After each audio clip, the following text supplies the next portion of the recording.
I'm working on my research and I found something by Cheryl Glotfelty which I really wanted to share with you guys. In literary studies in an age of environmental crises. So, you know where this is going. Today is Earth Day, and it just feels like I was meant to come across it and you were meant to listen to it.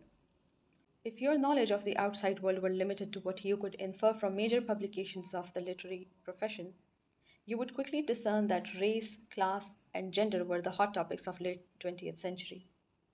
But you would never suspect that the Earth's life support systems were under stress. Indeed, you might never know there was an Earth at all.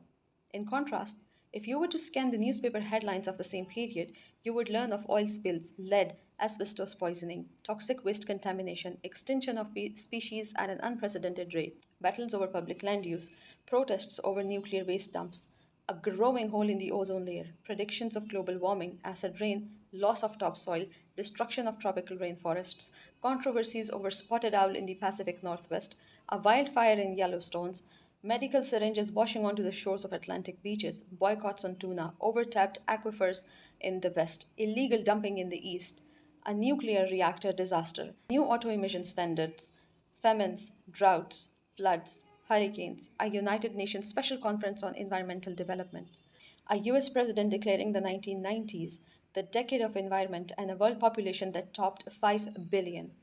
Browsing through periodicals, you would discover that in 1989, the Times Magazine Person of the Year award went to the endangered Earth.